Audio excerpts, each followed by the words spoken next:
2023 is almost over.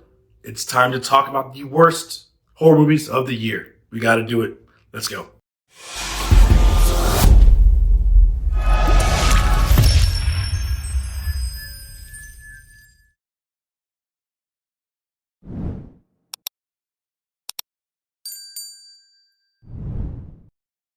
Okay, I will say on a positive note, my list is only 7 that I really didn't like. So again, I had more that I enjoyed than I didn't enjoy. So that's a good thing.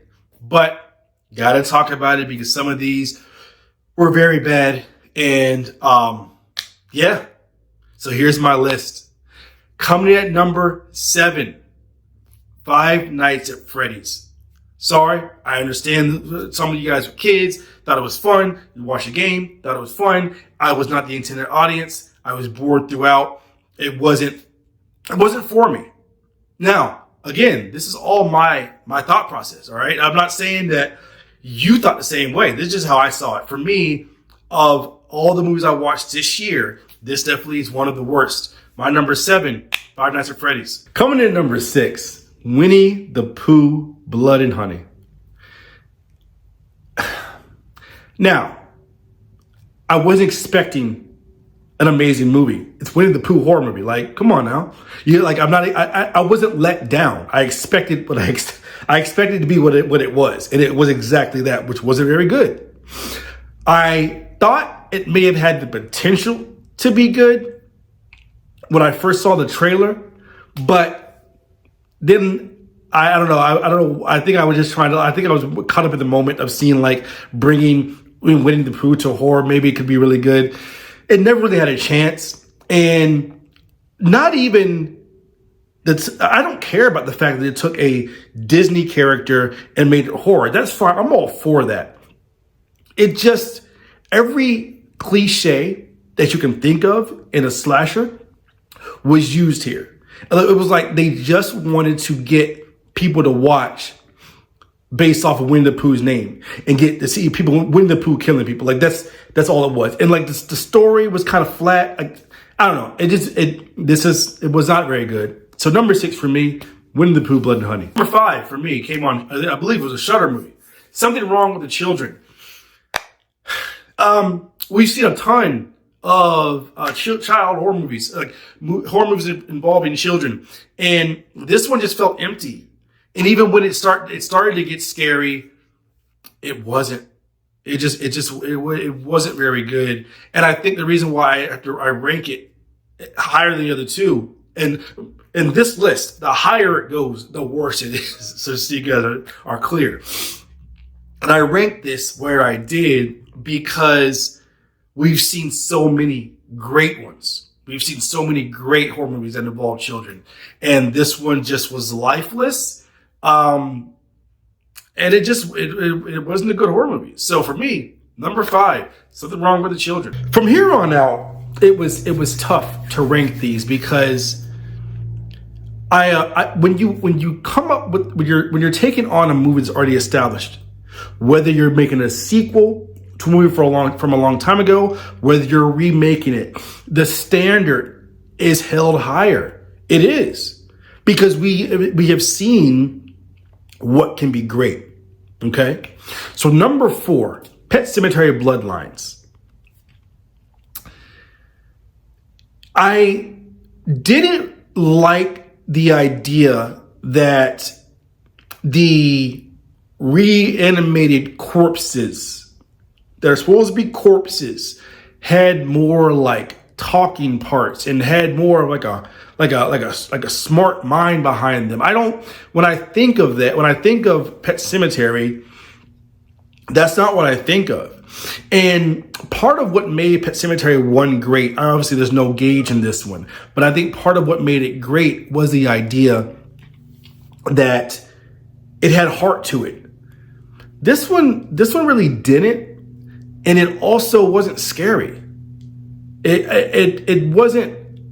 I watched the movie, and when it was over, I was just like, all right. Like it didn't leave any lasting impression on me. Whereas Pet Sematary 1 definitely left an impression. Even Pet Cemetery 2, even though it was a drop off from 1, it still left an impression. It was I remember like, okay, that was a decent movie. This one, I'm not gonna watch it again. And it just wasn't a good movie. So for me, number 4, Pet Cemetery Bloodlines. At number 3, The Black Demon. It's it's not very hard to make a good shark movie. I don't feel it is. Like, you have a shark. The shark eats people. They try to fight the shark. I mean, it's a pretty simple concept of how to make a good one. Now, granted, I don't think we'll ever see one at the height of Jaws again, but we have seen a lot of good ones since then. This was a shark movie without very much shark. So that is the way you make a not so good shark movie. By making a shark movie that doesn't involve a lot of shark. This was trying to make the effect the shark had on people in general bigger than the actual shark itself. And it wasn't very good. I saw it once and I don't know, I desire to watch it again. And it's one of the things that I wish I hadn't watched. It just didn't do anything for me. And part of why I rank it where I do is because the trailer had so much promise. I remember seeing the trailer and was like, this can be really, really good. The fact that I had never heard of the lore of the Black Demon, I thought it was great. Because now not only are you doing a shark movie, but you're introducing this little known lore and mystique and something that, that could educate people on that they might not have heard of before. And I don't think it did it justice. So the fact that you were taking this undertaking involved and then falling flat, that's why it's my number 3, The Black Demon. Number 3. Coming in at number 2. What do you guys think it is? Yeah, you're probably right. Evil Dead Rises. Or Evil Dead Rise. I don't even know which one it's called. Speaking of trailers, I watched this trailer thinking this could be the scariest version of Evil Dead that there ever was. The trailer was scarier than the movie. Now, I will give it this. The very first scene where the girl was in bed and her sister, I think, or her friend was reading a book. And she started quoting the book that her friend was reading when she wasn't even close to her. I thought that was great. It was also a callback to the original where they had the playing cards. And the girl was looking out the window and she was quoting it back on what the card was. I thought that was well done. The whole opening I enjoyed. I enjoyed the opening. Then you get to the main part. And it was just too quick. And I feel like that's a theme of the bad horror movies this year. Let it play out. Give it some time. This one it was too quick. The girl was in the elevator. The things happened, and just she's full on like deadite, and it just felt flat. It wasn't scary. It wasn't scary at all. There was nothing. I can't tell you. I just watched this again like 2 days ago, and I can't tell you any scene that sticks out to me aside from the one I just mentioned. That's not good. If I just watched a movie a couple of days ago and can't remember anything that stuck out other than that one scene that I told you guys, like it wasn't good. And like I said previously, you're taking the Evil Dead franchise. I've never been a huge fan of the franchise, but 2013 I very much liked. So I was excited for what this had to bring on the heels of that movie. And if I want to watch Evil Dead again, I'm going to go back and watch that 2013 version. I'm going to skip over this one. Wasn't for me. The second worst of the year. And because of the name, had it been something else and it wasn't Evil Dead, then maybe I would rank it a little lower. But yeah, this was not good. With all the hype that was around it, they hyped this movie up so much. Trailer after TV spot after TV spot over and over and over again, and it just didn't deliver. So for me, number 2, Evil Dead Rise.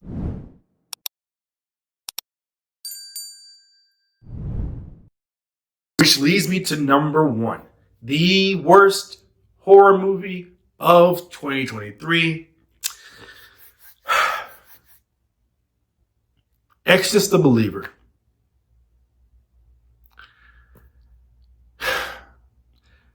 Like I said, if you're going to take the mantle of a already established horror movie, you have to come with it.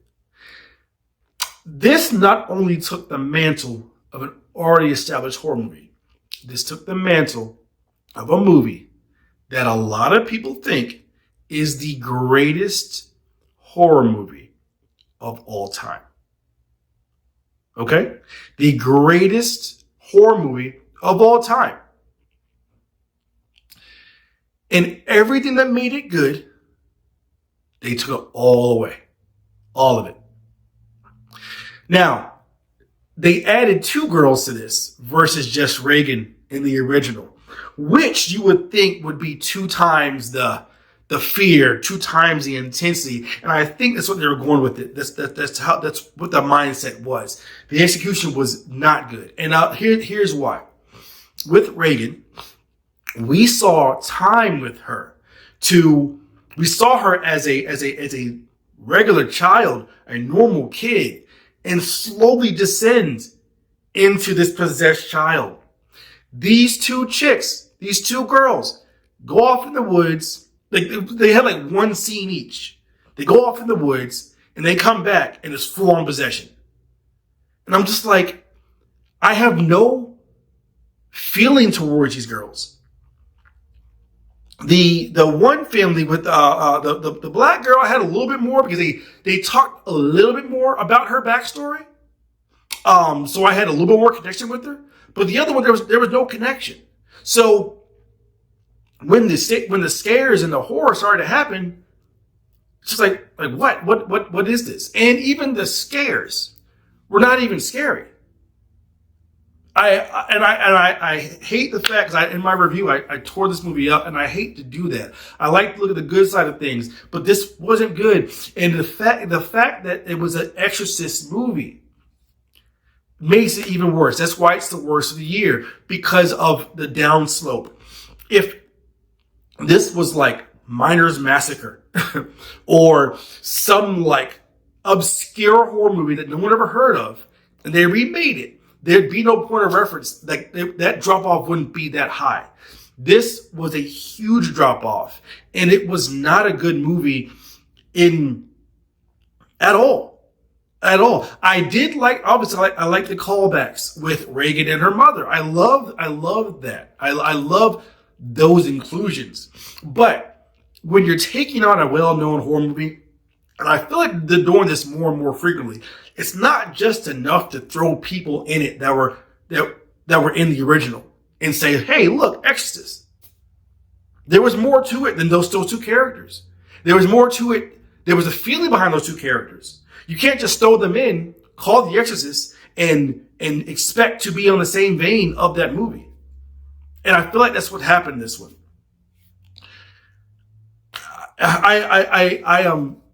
It bothers me because this is such a well-known franchise. And again, like I said, the arguably one of the scariest, one of the best horror movies of all time, to drop off this far, it's an easy worst of the year. Easy. What do you guys think? What did you guys see this year that just wasn't for you? Let me know in the comments. This is Glad's Horror Channel, the best horror channel here on YouTube. I've got more coming for you guys. Just stay tuned. See you guys next time.